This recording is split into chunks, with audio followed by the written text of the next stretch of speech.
Русское устье – осколок старинной сторонки, где на краю земли живут красивые люди, пекут хлеба, рожают детей и хранят историю своего рода, где мелким ситчиком раскинулась цветущая тундра, по-матерински тепло принявшая и обогревшая пришлых людей с Новгородчины.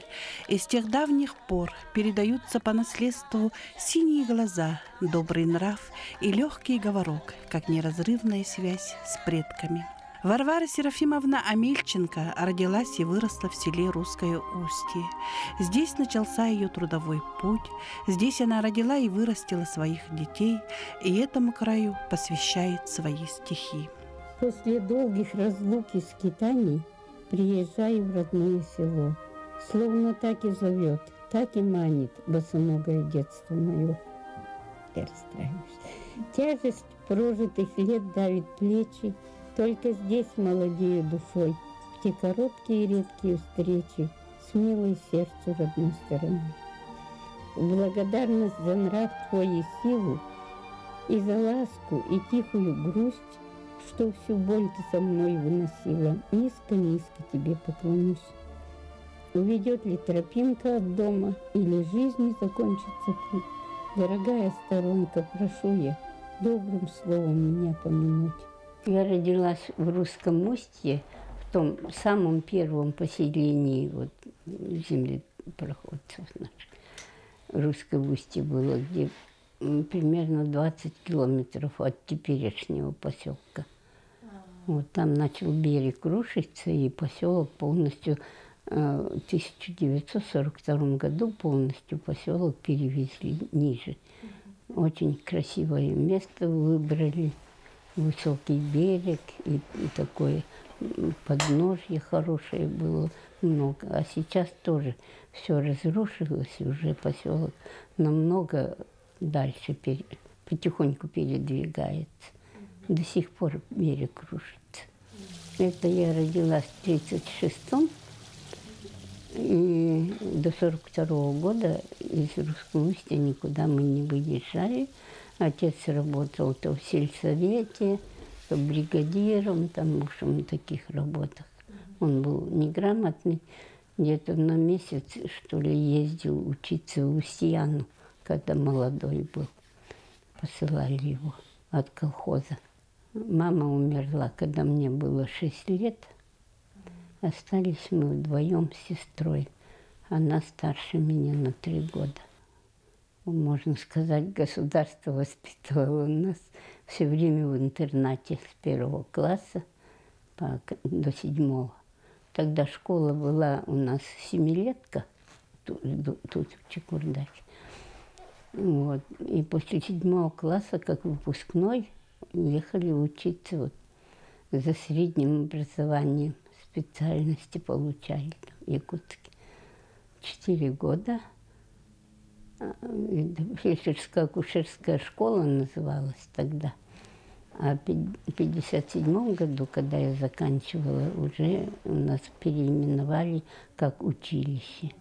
И на несколько как бы факультетов, отделения разные. Отделили отдельно, было у нас акушерство и все вместе лечебное. А там сделали так, что мы закончили свое 4-летнее образование полностью, как фельдшера и акушерки, а которые после нас через год поступили, они учились 3 года. Поэтому выпуск у нас был большой в училище, 218, по-моему, если я сколько помню, выпускников было. Отдельно фармацевты были, тоже 3 года учились. И медсестры 2-годичные. Это уже те, которые участвовали в лечебном процессе. А до этого 2-летнее медицинское было для детских яслей, специально учили медсестер. Ну вот 4 года не выезжая ни на каникулы, так и прожили в Якутске. Ну, я много вот по России ездила туда-сюда, поэтому одинаково со всеми общаюсь. Языки, конечно, ну, якутский разговорный я знаю, могу объясняться. Нас в училище учили, кто не знает якутский язык, но я уже к тому времени могла немножко разговаривать, понимать, разговаривать. А потом там за 4 года подружки меня намуштровали-то. Отец у меня, он умел, да, он немножко знал эвенский, тогда называли юкагирский все. У нас почему-то, вот сколько помню, эвены, ну как эвены, не так не называли. Всех вот Айотунге в основном же жили, и всех называли юкагирами.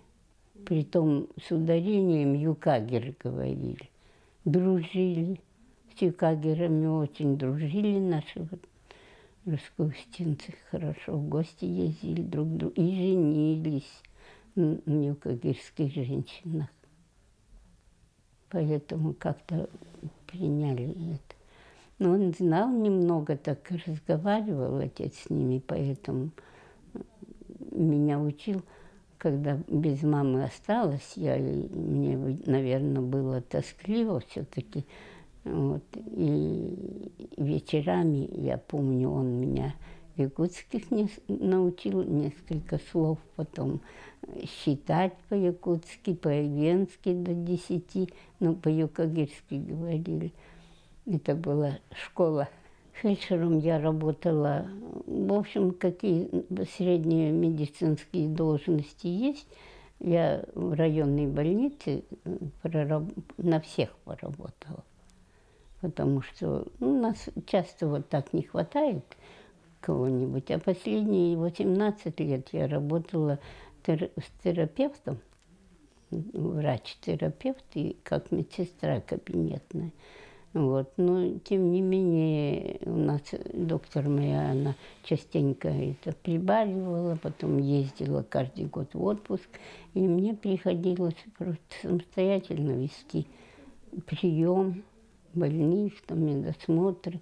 Я заполняла всю документацию, какую вот положено от врача, что требовалось. Например, санаторно-курортные карты, направление в Якутск на обследование, все, что надо было. Мне только не разрешалось ничего подписывать. Подписывал главный врач обычно, а я сама самостоятельно вела. Вот вы школу закончили, потом в 52-м году в медучилище поступили. 53-й. 53-й, ага. 4 года отучились. 4. А замуж-то когда вы вышли? Да почти сразу. Приехала сюда, начала работать. И буквально первый же день, помню, 3 августа, главврач, она мне была знакома. Я до того, перед тем, как уехать учиться в Якутск, вот у нее скоропостижно помер муж, а у нее мальчик был во 2 классе учился. И она из интерната меня забрала к себе. Потому что тогда не было вот разделения дежурный врач там, или скорая помощь. Это, ничего, все делали так. Кого вызовут, тот и идет. И ее часто вызывали как главврача, если где-то что-то случилось ночью, например. И она таскала этого ребенка с собой дома, чтобы не оставлять, избушки жили. Ну и попросила, чтобы я с ними пожила. Последний год учебы я жила с ней. И когда я приехала сюда работать, она еще работала главврачом. Она сразу меня акушеркой в стационар определила. Тогда уже 2 акушерки было в больнице. Одна амбулатории обслуживала, ну, больных на прием, а я принимала роды. И так по блату, можно сказать, это у нас старшая медсестра перевелась на другую работу, ну, в больнице же тоже. У нас тот год только организовалось прививочное дело. Профпрививки начали делать вот детям, взрослым. Она занялась этим. И меня на ее место полставки она добавила, чтобы я 50 рублей, у меня зарплата была акушерки тогдашняя. Когда большинство русско-устинцев прошли через ваши руки? Ну, были, конечно. Особенно, когда вот срочно надо, вот приедет, и вот надо обратно ехать уже. Придут, ну, не заставлю же я его ждать, сидеть. Ну, как-то получалось. Мы очень дружный коллектив у нас был от самого начала и до самого моего уже ухода на пенсию. Стихотворение «Русско-Устинка» – это ода северной женщине, смелой и крепкой, любящей и любимой. На тонких плечах держится вся жизнь в далекой сторонке. И как бы ни был труден день, горят румянцем щеки и блестят задорно глаза, обогревая теплом сердец своих родных и близких. Волею судьбы или злого рока несколько веков тому назад женщина от отчего порога в путь пустилась с милым наугад. Взяв с собой ни серебро, ни злато, ни добром набиты сундуки, красота и стать ее богатство, широта распахнутой души. Претерпев все муки и напасти, всем запретам власти вопреки, чтобы вдруг однажды оказаться на пустынном берегу реки. Поклялась навечно уберечь в душе грусть, тоску по родине Руси. Выбор сделан, поклонясь земле, и молитва: Боже, сохрани. Так суровым климатом свыкаясь, тяготы стремясь переносить, в здешние обычаи вживаясь, научилась по-другому жить. В ситцевом поблекшем сарафане с длинною косою на плече стройная и гордая стояла на прибрежном, на хрустком песке. Думала о чем-то потаенном, провожая взглядом мужиков, что веселком, раздвигая волны, уезжали вдаль от берегов. Здесь трудилась и детей рожала, выдавала замуж дочерей, нянчила внучат и провожала в путь далекий взрослых сыновей. В тяжкие минуты не стонала, уходя на вечный свой покой, лишь безмолвно всех благословляла, покрестивши вялой рукой. Если б я могла писать портреты, и тогда б не смела передать, как ей удалось беречь секреты россиянки истинную стать. Ни часы, ни годы, ни столетия, ни мороз, ни вьюга, ни гроза, ни убогий быт, ни лихолетия не сожгли любовь к родным местам. Сколько бы ни сменилось поколений, все ж удалось ей уберечь россиянке голос неизменный, древнерусскую родную речь. И раздолье задушевных песен, и умение русских мастериц, и обычай хлебосольных предков, и гостеприимство без границ. И живою нитью неразрывной имена прабабушек звучат. Аграфеной, Полей, Серафимой называют матери девчат. На земле холодной, но воспетой, здесь, на берегах родной реки, матерью заботливо согреты вырастают парни-казаки.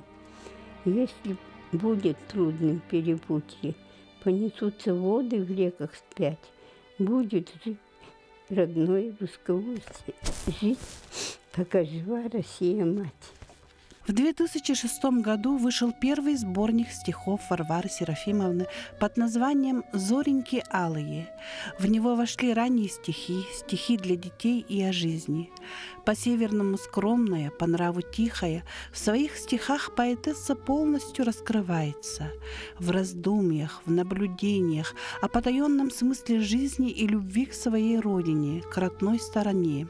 В складных и латных строчках кроется вся красота и жизнь северян. Как-то начало получаться маленько, и так. В училище я писала там в основном посвящение чему-нибудь. Вот мы провожали учительницу она как раз якутский язык преподавала у нас. Она выходила на пенсию, 70 лет исполнилось. Елена Тимофеевна была Хохлова. Вот. Я ее вот, юбилейному вечеру мы проводили в училище, очень хорошо ее проводили с одной девушкой с третьего курса. Вот, написали стихи, читали сами. А вы считали, сколько у вас стихотворений написано? Нет.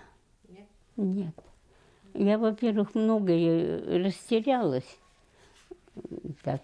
Здесь уже, когда работать начала, там прознали, начали просить. Были же эти фестивали, проводили, когда самодеятельности. И обязательно в программе что-нибудь новенькое. Вот меня чуть ли не силком. А я не люблю, когда, ну давай. Что-то придет в голову самой уже, когда захочется, тогда вроде лучше получается. Ну, особенно юбилейные, вот государственные даты всякие просили, писала. Здесь, кстати, юбилейные, наверное, есть у меня. Ко Дню Победы. Вот такие. Иногда, когда нападет какая-то тоска, вот я, например, это в 2001 году, бывает в жизни безысходность почти у каждого из нас, когда, теряя осторожность, вдруг захочешь от себя бежать, поглубже голову запрятать, при встрече слов не говорить, затасковать или заплакать, или чего-то натворить. Причиной могут быть болезни, обида, горе, суета, но затворяться бесполезно. Она настигнет нас и там. Вот мой совет – остановиться, подумать, спину разогнуть, кому-нибудь да улыбнуться и в никуда вперед шагнуть. А лучше, в грудь набравший воздух, запеть хотя бы про себя, сказать себе – как это можно живьем похоронить себя? Ведь жив пока, и слава Богу. Возрадуйся тому, что есть, а полегчай понемногу продолжить путь, неся свой крест. Так, такое получилось. Правнуков воспитывала, возилась с ними, когда писала детские стишки. Внука воспитывала, остался, когда без мамы. Маленький. Вот старалась добру его приучить и написала: «Не срывай цветок. Увидишь кустик колокольчика, ромашки, беленький кружок, любых других цветов бутончики, кувшинки, тонкий стебелек. Остановись, нагнись, дотронься, поговори и приласкай. Скажи ему, не беспокойся, и уж, конечно, не срывай. В земле цветка родные корни, она ему родная мать, и оторвать его, что ровно, у мамы детку отобрать». Олененок, это взяла я отпуск, и вместе с мужем, он на вездеходе работал, обслуживал оленеводов. И взяла с собой сына, ну, маленького, и среднюю дочь, и мы вместе с ним по тундре ездили, помогали оленеводам. И вот там в одном стаде у них родился олененок поздний, считается. Они решили его, обычно не оставляли таких, потому что до зимы он тяжело перенесет зиму, все равно не вырастет. Вот, и когда он родился у нас прямо возле Тордоха, мы там были. Я потом приехала оттуда и написала: вот родился малышка-олененок, слабый, мокрый, маленький такой, потянулся, будто бы спросонок, и опять затих, как неживой. Мама ему глазки облизала, подтолкнула мордочкой слегка, словно бы она ему сказала: «Поднимись, родной, вставать пора».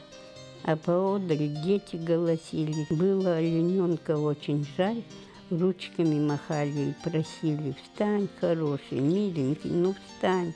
И тогда, о чудо, словно в небе лепету детей, малютка встал, покачался, упираясь в землю, сделал вдох и самый первый шаг. В основном то, что вижу, почувствую, тогда пишу. А сейчас пишете? Сейчас я реже стала как-то, во-первых, ну, сказать вам как. Приходится переживать часто, когда вот где-то дети все живут в разных местах, малыши, там кто-то приболеет или чего, так поговоришь, и уже как-то не хочется.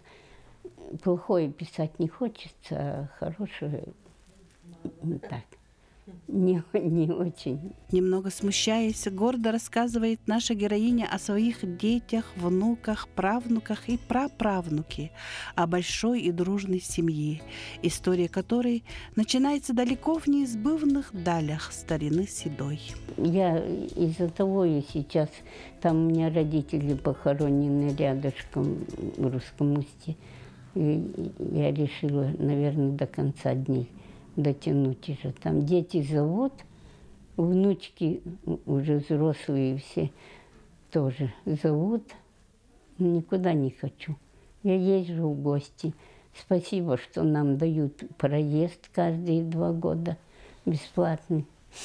Вот, катаюсь. В последнее время стала Питер навещать почаще. А в Ростовской области 3 дочери живут, там уже у них там и дети, и внуки. Все. В Якутске внучка живет, и внук, все семейные. У меня дочь закончила медколледж и уже тоже на пенсии, сейчас живет в Таганроге. А ее дети, вот одна дочь здесь, а вот с вами вместе летела вчера, она в порту работает. А это 2 дочь и сын в Якутске живут, тоже семейные. Дочка тоже сначала закончила, это моя внучка, медколледж, потом 15... Потомственные медики. Да, потом 15 лет она работала в детской консультации. Потом ее потянуло перерабатывать. Ну, тяжело было воспитывать дочку. У нее отец в Чечне погиб. Вот, и дочка родилась после него уже. И она сейчас в этом году заканчивает тоже мединститут, стоматологию. Стоматологию она с 1 класса, и до сих пор она на одни 5 учится. В общем, все учатся хорошо, желательно, чтобы и дальше. Правнуки уже, праправнучка есть одна маленькая, 4 года. Да, я считаю, что я самая богатая на земле. У нас с сестрой, мы в прошлом году посчитали, у нас с сестрой моей, вот родной, получается, она и я, и уже не считая их отцов,